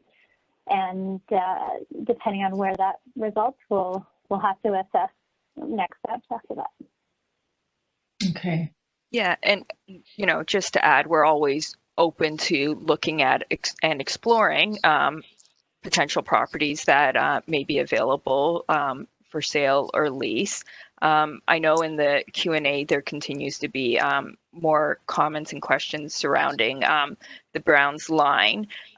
So just to address that, we might not have had a potential property brought to our attention that was available to be purchased there. I don't know offhand if we did or did not. But if it did, it might not have been suitable in terms of size. It might not have been suitable in terms of price point. There are a number of conditions and criteria that are taken into consideration, not just if it's, the examples I gave earlier in terms of being on TTC and meeting certain bylaw restrictions and certain zoning requirements are just a handful of the reasons that we choose a potential property. Just to sort of clear up some of those questions I've seen come in surrounding the Browns line and looking for properties in other areas of the ward. Thanks, Loretta. I have a question. Q&As directed to Allison. Regarding due diligence, is there a targeted all-in cost per bed that the city targets when acquiring and building a new shelter? If so, can this be shared? Yeah, I don't know offhand, and it is really project specific in terms of what work is required and what the project is targeting for. But the results of the due diligence do definitely impact our feasibility assessment. So as we learn more about the condition of the building, and it will impact our analysis on what the project looks like. Okay, thank you, Allison. And if I could just add to that, with the design and construction of our new locations, we do work on improving the building, improving accessibility, both into the building, because I see there was questions surrounding the ramps, and also access within the building in terms of, elevating devices and width of the corridors and things like that. We also seek to increase the green standards of the building. We aim for as close as possible to zero gas emissions, and all of these factors do play into the end cost. But at the end of the day, we aim to achieve a better, more sustainable property. Thanks, Loretta. I'm going to, hand has gone up with those calling in. A caller with the first three numbers 845. I'm going to unmute you if you could ask your question. Go ahead. Etobicoke, South Etobicoke is a fairly big area. What I don't understand is what is the rationale of putting a shelter right next to another shelter when the area is so big? The shelter is located, a provincial shelter on Islington Avenue, which is for women. Wouldn't you be concerned about an unsafe situation with one shelter being next to another shelter?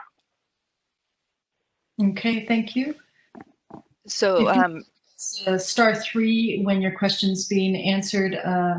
I have a few hands up, but I think I've already called on you. So just star 3 to lower your hand. Go ahead, Loretta.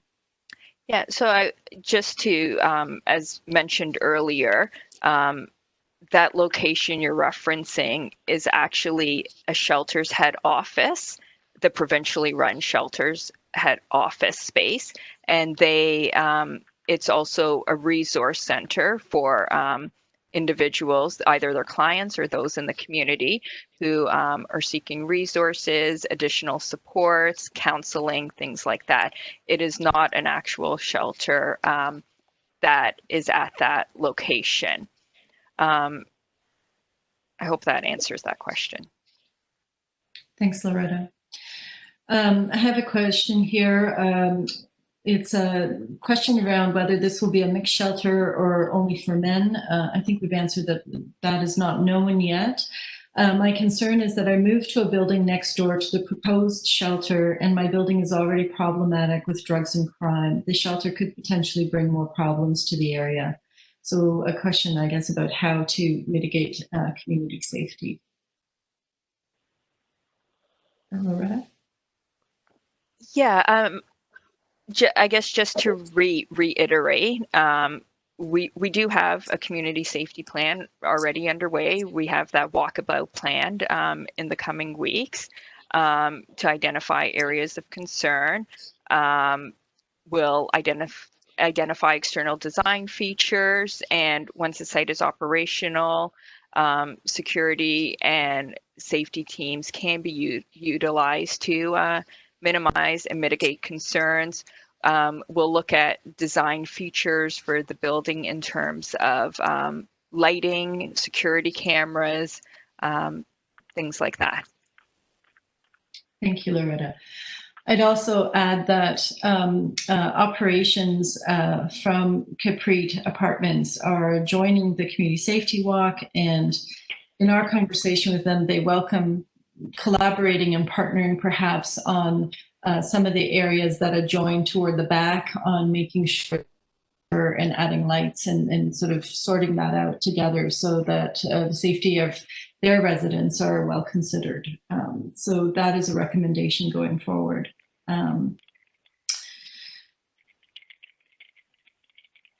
I am one of 2,000 residents and business owners who oppose the shelter in this location. Loretta's slide of services across the wards of the GTA demonstrates that the services provided in Ward 3 are highly concentrated in the New Toronto neighborhood.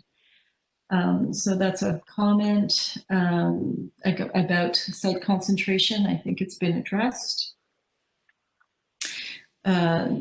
Moving on to a similar question, when the site selection committee took into consideration the amount of social services in each ward, did they also take into consideration the amount of social services in each of the neighborhoods within the ward? It does not appear that that was done.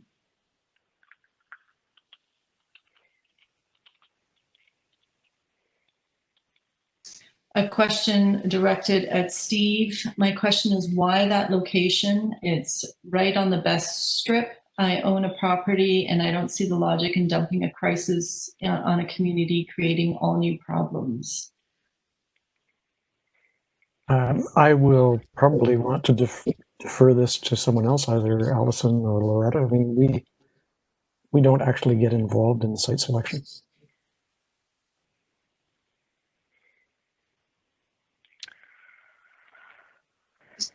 So in terms of... Oh, sorry, go ahead, Loretta. In terms of the, sorry, can you repeat the question again? I'm trying to find it again. Why that location? It's right on the best strip. It's such a small commercial strip. I own property and I don't see the logic in dumping a crisis on a community and create. So why that on that strip? Yeah, so again, when looking for properties, we looked across the city for potential available properties that would meet searching criteria in terms of size and access to services, access to libraries, health services, social services, access to transit. And this property met those needs. Thanks, Loretta. This is a question, I think, for you to consider, Steve. Are there city-funded shelters that have garden spaces? How can community stakeholders give feedback on the design of a proposed shelter? So I'll start with Steve, and perhaps Allison or Loretta can jump in. Yeah, certainly gardening is a therapeutic thing for all of us, and particularly these days during COVID, if you have the opportunity to garden, it's sometimes helpful. But for shelters in particular, there are a number of shelters that have gardening as part of their outdoor space, in some cases on rooftops, in some cases at grade. So yes, it is something that could be considered, and I think it depends on the nature of the operator and the people being served, and would probably come further down the road as part of discussions around how best to design a shelter for the given users. Loretta, would you like to add anything? Yeah, and there'll also be the possibility to input into the design. There'll be an engagement forum on the webpage for that purpose. Thank you. There's a hand up with a caller in with the first three numbers 655. I'm going to unmute you. Go ahead and ask your question. Hi, I've also been a longtime resident of Lake Shore, went to school here. This was a manufacturing base, which changed dramatically. And obviously there has been fallout from that. And so from the old Goodyear site, which was on 10th, 13th Street, which turned into co-op housing, we've seen fallout from that. We've seen Mimico Jail turn into South Detention Center and all the support services around that.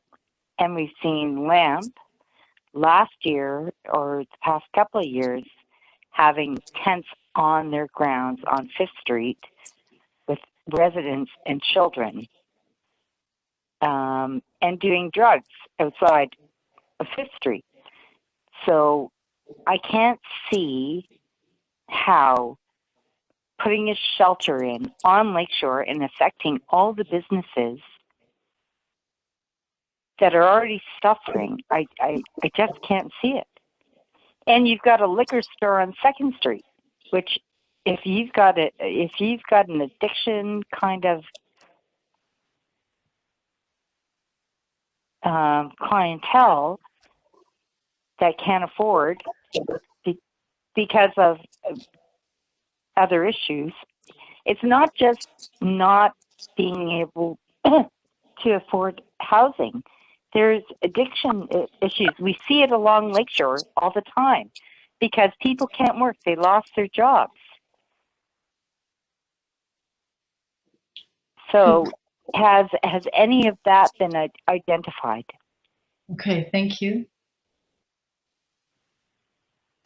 If I could just comment on that.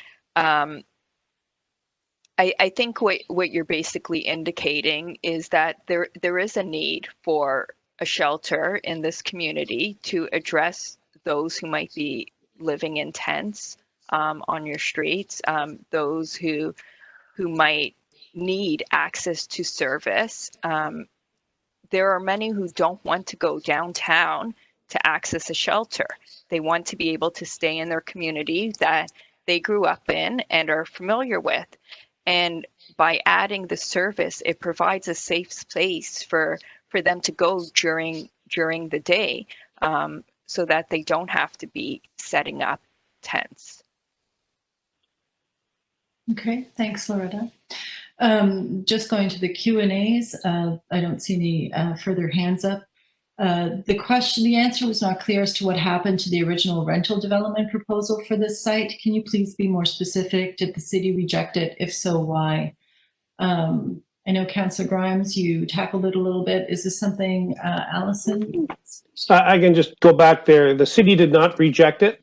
It was still in the planning process, but the developer chose to go to TLAB, which is the old OMB. which is the file is still open there, and they left their appeal open. So the city did not reject it. That's still an open planning file with the city. But I think they were shopping the site, and somehow the city got, maybe leave that to Allison, was introduced to the site. I don't know how that would happen, but that's how the city got involved. Okay, thank you, Councillor.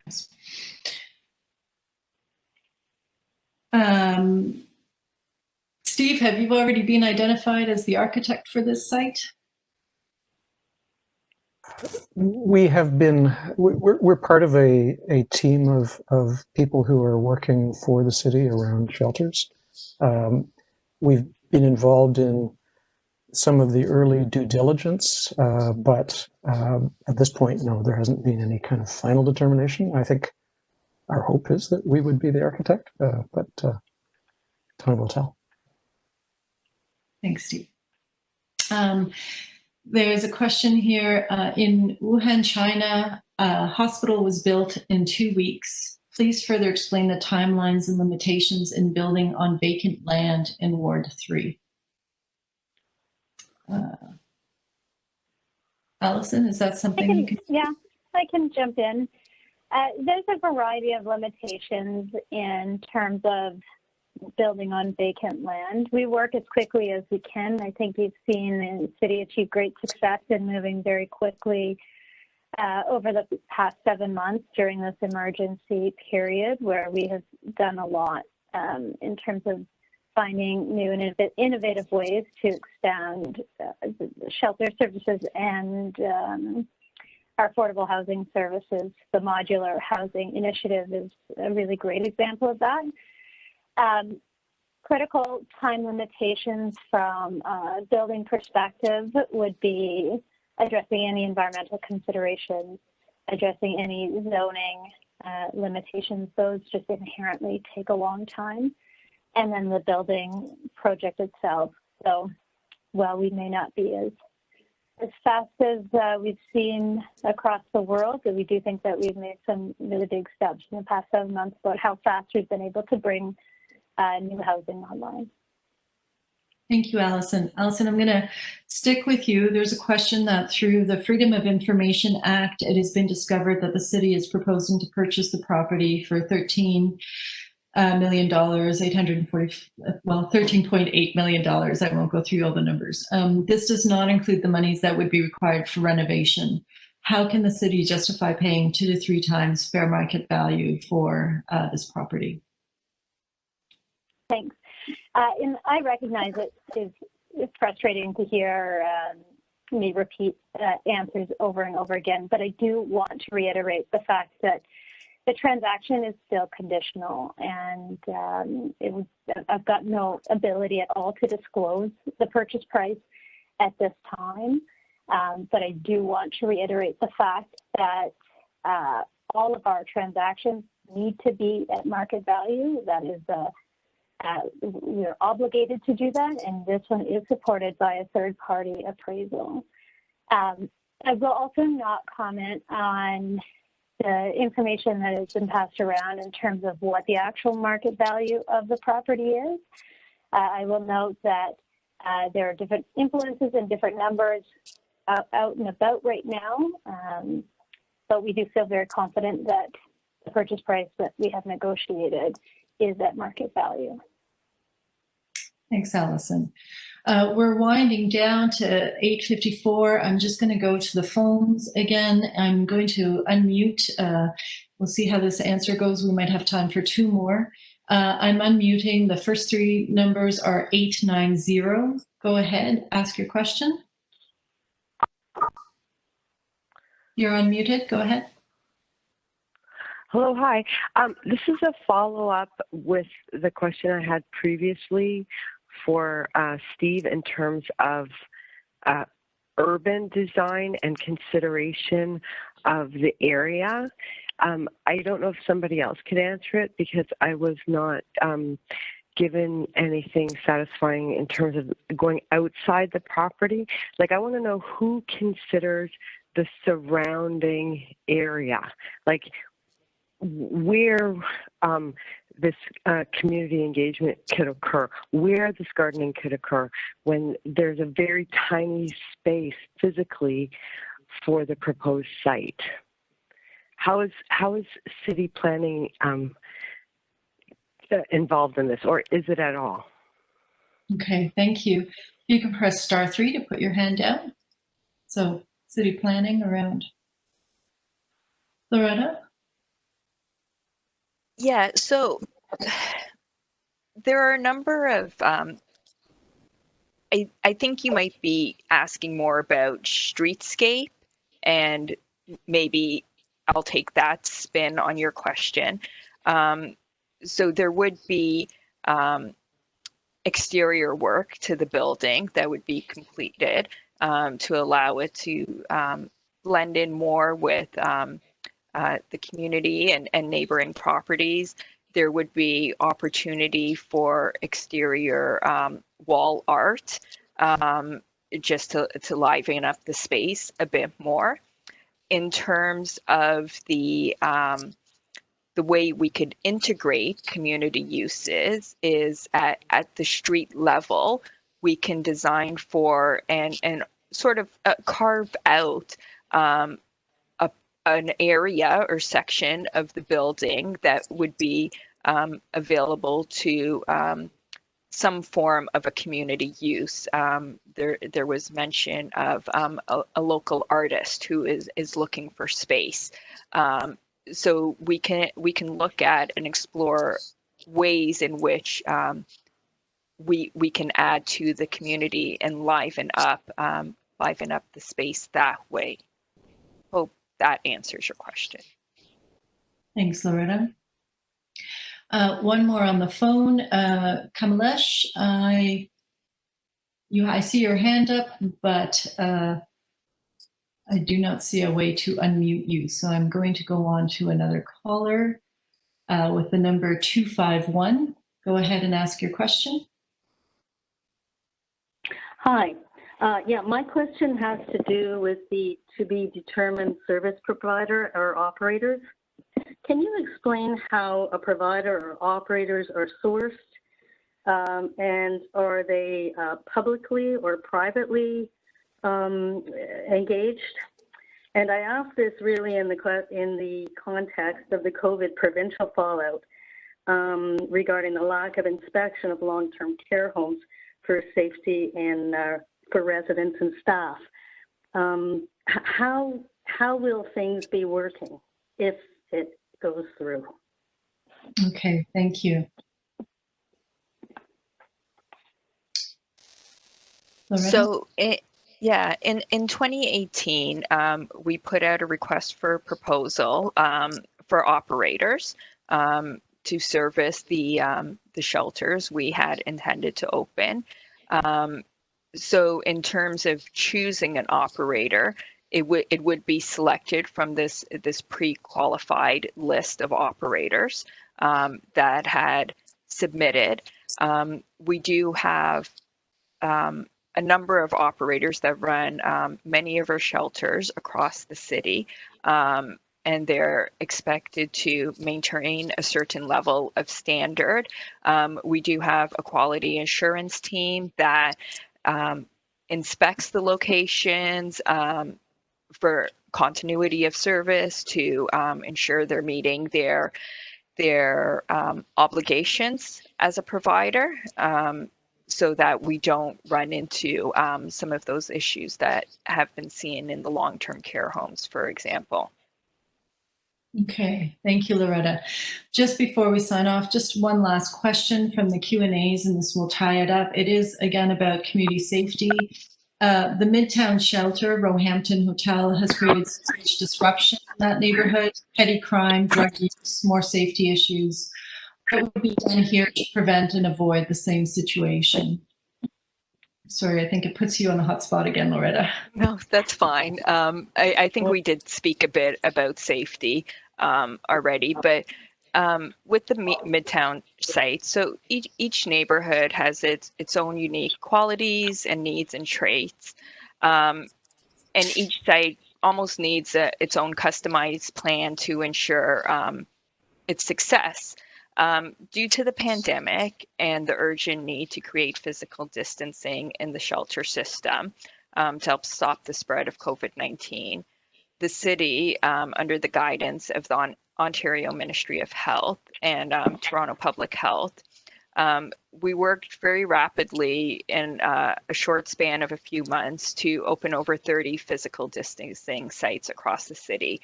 And the Midtown shelters were some of those. In the last few years, the city would typically only open 1 to 3 services per year. So to put it into context, we would normally have a lot more lead up time before a service opened to be able to, ensure there's wraparound supports and services in place before the shelter opened. But the speed by which we had to open those Midtown shelters were not ideal, and meant that the community weren't necessarily engaged, and it also meant that not all the services that were typically needed to support a shelter were fully available to the shelter residents when the sites first opened. And those circumstances led to a more challenging start at the site. Efforts have been underway, and it has resulted in great improvements for both the residents and the broader community, because these wraparound supports and programming are now in place. And some of these supports, which would be in place at a new shelter, would include, case managers and counseling and a range of other services. Great. Thank you, Loretta. Okay, we're going to wrap up the question and answer portion of this presentation. We are at 9:02. If we could go to the next slide. If you have any feedback or questions, again, I know we were not able to get to all the questions in the Q&A, and I saw a couple more hands pop up. If you weren't able to ask your question, please send it to this email address, which is on the website for this initiative. We will endeavor to answer the questions, and they will be posted on the website. Next slide. We can move on to the next slide, and we have some closing remarks from Councillor Grimes. Thank you, Violetta, and folks, thanks for tuning in here tonight. I wish we weren't here talking about shelters, but that's the world we're living in right now. I do want to recognize the tremendous amount of pressure that SSHA, our shelter people, are under to get our neighbors and our friends and people off the streets. It's my job as a councillor in Toronto to look after our most vulnerable people, and that's when this came forward. I thought that the motion I moved to look at supportive housing was the correct way to go. I think we have enough women's shelter support around us with the Jean Tweed, Jean Augustine, Women's Habitat. There's a number of support services for a women's shelter I thought would be a good start, because I understand that the support services are key to making this successful. That being said, I think the city has been listening. We watched what happened at Roehampton up in Midtown. I think the city learned some lessons there, but I'm really trying to steer the conversation to supportive housing. So we have a very important couple of meetings coming up in a couple of weeks. I'm going to be steering my colleagues in that direction, but I do want to recognize the great work that SHA does every day, but that, as you say, the weather is getting worse, and we have to find homes. I'm also chair of Exhibition Place and the Better Living Center. We should know that from visiting Exhibition Place, the CNE. For the last number of years, we've opened that up as a shelter to get people off the street. So the need is great, and SHA is working the best they can to address that issue. With that, I want to thank Violetta. You've done a great job of hosting our evening tonight, and also to our city staff and to Steve, Loretta, and Allison. Thank you very much. And most importantly, thank you for taking part in tonight. I know you guys deeply care about our community, but I want to assure you we're 2 years ahead of the process. The motion I moved that we get out in front of this and get everything on the table before this moves forward. So I know there's mixed feelings about this project, but I think at the end of the day, if we're 2 years ahead. We'll get this right. So there'll be plenty more consultation to come as this project progresses. And please sign up for my email list at www.markgrimes.ca. I have a weekly e-news I put out. That way you can keep abreast, and also be able to put the slide up to stay abreast of the situation. So thank you very much for tuning in tonight, and good night. Thank you, Violetta.